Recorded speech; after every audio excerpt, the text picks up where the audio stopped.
Yeah, holla holla at the third planet, all my peeps. You know, my purpose is not to, I'm not ego tripping. When you see me do what I do, um, I got a little bit of ego. I ain't gonna lie about that, you know. But, I'm basically a loner. You know, my big brother died when I was 6 months and he was 4 years old. And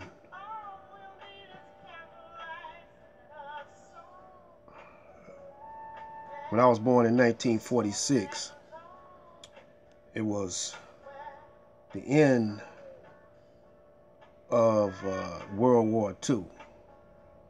See, that's significant. That time or era. The white people call themselves the baby boomers. A lot of blacks think that applies to them. Hell, man, we've been booming for centuries, for eons, man. They talking about themselves when they say the baby boomers. You know, they we've been we've been baby booming. You know, we've been baby booming for millions of years. And see, uh, the reason why I'm coming on with this cyberspace ministry, uh, because I see that the elders, the one my age, and older, and some younger, they have conformed themselves to this world. Only thing everybody wants to get that dollar bill, and uh, long as they family living straight, they really don't care about the rest of the black people. If they feel like this, if you ain't got it by now about do for self, then you ain't gonna never get it. So why should I die a poor righteous teacher when I should have be living like a king, whatever. And I don't, I'm not mad at him for that, because the Most Honorable Elijah Muhammad said, "Do for self." And all the brothers that that's got a little bit of smarts on them, street smarts, book smart, they turning their smart into dollars. The one what I'm talking about is this though, that you could build institutions, you know, put a building or a restaurant or a store or something in the community, and you know let the people shop at. I mean, we got barbershops and we got churches, but we need trucks, we need farms, and you know we need education, uh, other than public schools. We need education for the black community all the way up to college. We need universities, various types of universities, you know and that's what happens all over the world though. You get different activists fighting for the people, and they need money to operate, but once they get a certain amount of money, either the Caucasian comes in, you know the Caucasoid comes in and buy you off. See, the Caucasoid, he don't really care, man, long because everything is going to be turned into money with him, just like YouTube. We could call the Caucasoid devils, uh, call them Caucasoid. They don't care, man, because they flipping them bucks, man. Ultimately, the money gonna go back to them.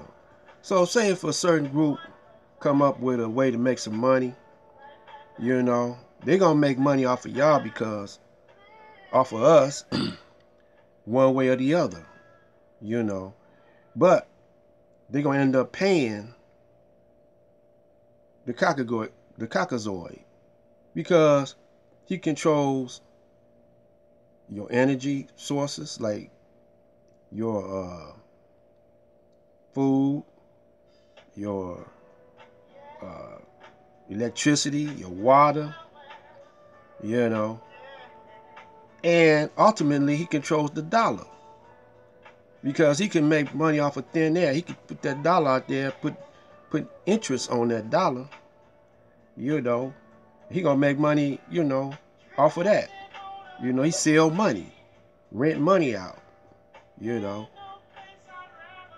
He says he owns a certain spot of land. You got to pay taxes on that. So you actually renting, man. Even if you buy a home, you pay off your mortgage. That's a note right there. Even if you buy a car, you got to pay. Say you got enough money to buy the baddest ride it is. I always talk about caddies. You buy a brand new caddy, cash money, boom, boom, boom. Then every year you gotta buy insurance, you gotta buy tags, you gotta buy. Then every 4 years you gotta upgrade your license. So, you still, and then if you don't buy these tags, you don't buy insurance, they ain't gonna let you go. You could go to jail for not doing it, And so you really don't own nothing anyway. You don't own nothing.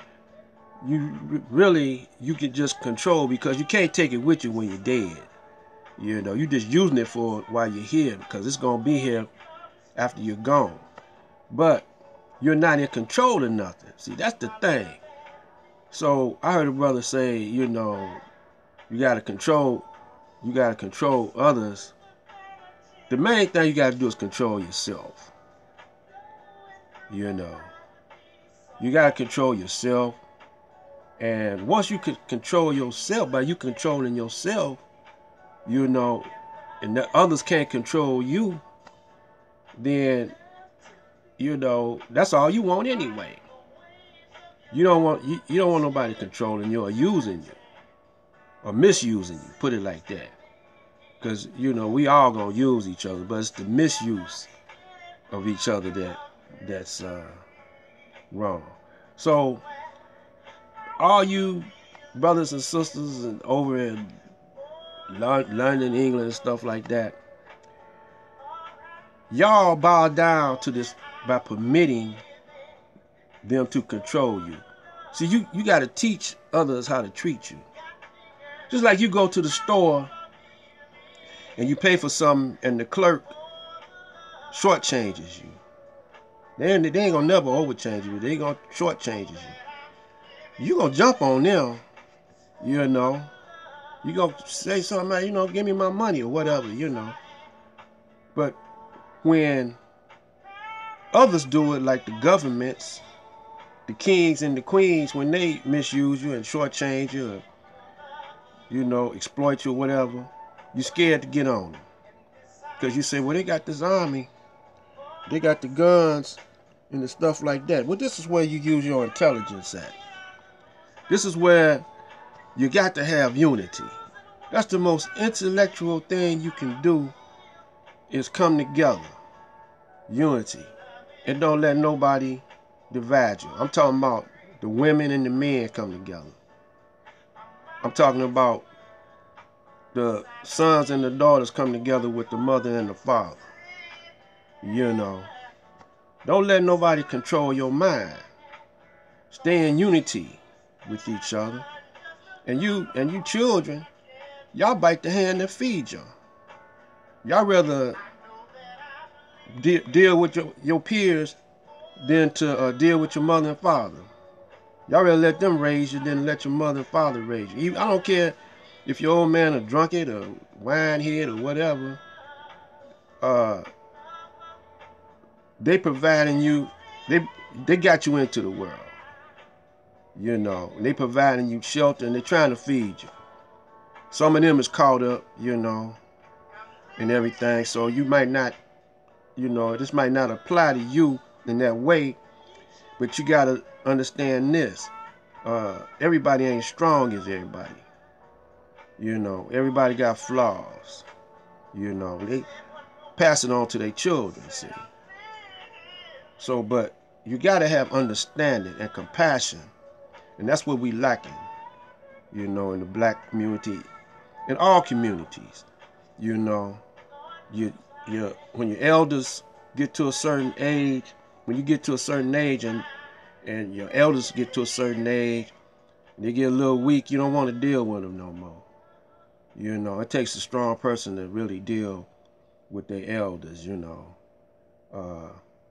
So you got to look at what they went through, how they was brought up, you know, and all the changes they went through, you know. You got to have compassion and understanding for your elders. And the elders got to have compassion for the young.